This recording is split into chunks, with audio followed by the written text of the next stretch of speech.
Hola, yo soy Sara y el día de hoy les voy a explicar qué son los osciladores armónicos, pero con un tema más específico que van a ser los osciladores armónicos cuánticos y que considero que es lo más importante que se ha visto en el curso de física de ondas. Entonces vamos a empezar con una contextualización y ya vemos lo siguiente. Says the following. You don't have to know what's going on anywhere outside of a little ball. If you want to know what the potential is here, you tell me what it is on the surface of any ball, no matter how small. You don't have to look outside. You just tell me what is in the neighborhood and how much mass there is in the ball. The rule is this. Se dice que un sistema cualquiera, mecánico, eléctrico, neumático, etc., es un oscilador armónico si cuando se deja en libertad fuera de su posición de equilibrio, vuelve hacia ella describiendo oscilaciones sinusoidales o sinusoidales amortiguadas en torno a dicha posición estable. El ejemplo más claro va a ser el siguiente, el de una masa colgada en un resorte. Yo, por ejemplo, tengo esta. Pues es ideal, sería una condición tenerla de manera ideal, ¿no? Tenemos el resorte, esto es un llavero, y las llaves. La idea es que esto sea una masa uniforme, pero digamos que la idea gráfica más o menos sentido. Ya teniendo esa idea gráfica de lo que les muestro ahorita con el resorte, cuando se aleja la masa de su posición de reposo, el resorte ejerce sobre la masa una fuerza que es proporcional al desequilibrio. Esto quiere decir la distancia a la posición de reposo, que está dirigida hacia la posición de equilibrio. ¿Esto qué significa? Que si se suelta la masa, la fuerza del resorte acelera la masa hacia la posición de equilibrio, ¿no? Ahora, a medida que la masa se acerca a la posición de equilibrio y que aumenta su velocidad, la energía potencial elástica del resorte se transforma en la energía cinética de la masa. Cuando la masa llega a su posición de equilibrio, la fuerza será cero. Pero como la masa está en movimiento, continuará y pasará del otro lado. La fuerza se invierte y comienza a frenar la masa. La energía cinética de la masa va transformándose ahora en energía potencial del resorte hasta que la masa se para, se frena. Entonces ese proceso vuelve a producirse en dirección opuesta, completando una oscilación. Bueno, después de esa explicación un poquito conceptual, vamos a la explicación matemática. ¿En qué se resume esta explicación matemática? En esta ecuación que está acá al lado mío. Esa ecuación se aparta o se desarrolla, se obtiene a partir de la segunda ley de Newton, que es fuerza igual a masa por aceleración. Para la fuerza tenemos que la fuerza es la fuerza descrita por la ley de Hooke, que F es igual a la constante de elongación menos la constante de elongación por la distancia que se elonga el resorte. Y ya tenemos pues la masa y la aceleración. ¿Qué es la aceleración? La segunda derivada de la posición con respecto al tiempo. Esa ecuación resultante que nos queda, que ya la mostramos, es una ecuación diferencial ordinaria. ¿Por qué? Porque nos relaciona una función de cierta variable desconocida con sus derivadas. Entonces, la solución a esa ecuación nos da esto. Y hay diferentes formas de escribirlo, sea en sumatoria, sea con senos y cosenos, pero eso va a quedar para otro video.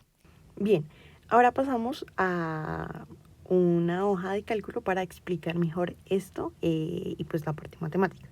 Entonces, sabiendo que el oscilador armónico clásico pues tiene sus particularidades, pues sabemos que es una partícula, un sistema que experimenta un movimiento armónico en torno a una posición de equilibrio. Para verlo mejor, pues fue como la demostración que tenía con el resorte y con las llaves. Sabiendo esto, y pues suponiendo que esa masa se mueve de un lado a otro a lo largo de esta dirección X, desde una posición de equilibrio, pues sabemos que nuestro X va a ser X igual a 0. Si hablamos desde la mecánica clásica, la partícula se mueve en respuesta a una fuerza lineal restaurada dada por esta expresión de fuerza. la fuerza en X va a ser igual a menos K por X. A esto me refería cuando estaba explicando la ecuación del movimiento armónico clásico. La X es el desplazamiento de la partícula desde su posición de equilibrio, esta X. Bien, el movimiento tiene lugar entre dos puntos de inflexión. X, que es igual a más o menos A, que es la amplitud del movimiento.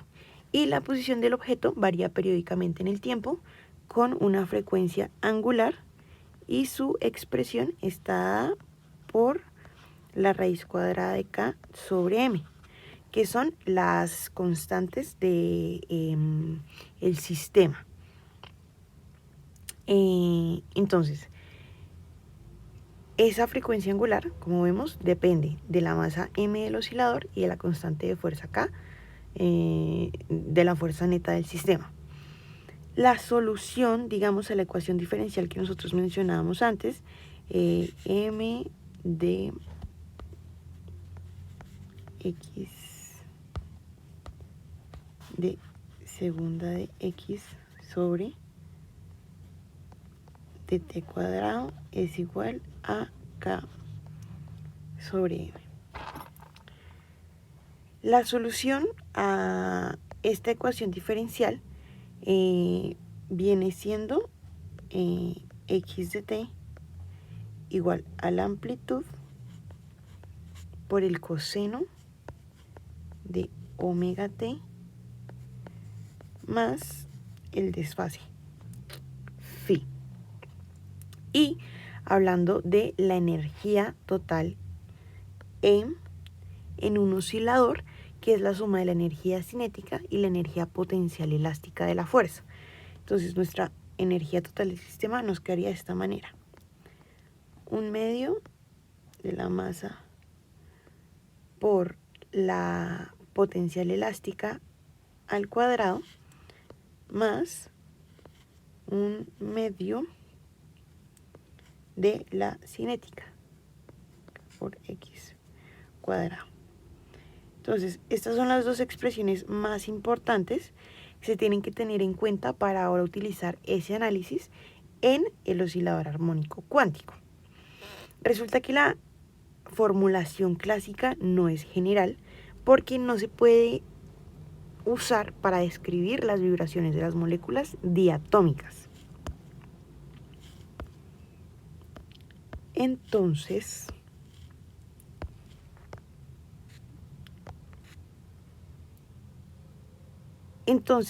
pues no se tendrían en cuenta ciertos efectos cuánticos que son importantes. Por ende, un primer paso hacia la formulación cuántica es utilizar la expresión clásica. Nuestra expresión casi clásica de que K es igual a M por la frecuencia angular al cuadrado, para limitar la mención de una constante de resorte entre los átomos.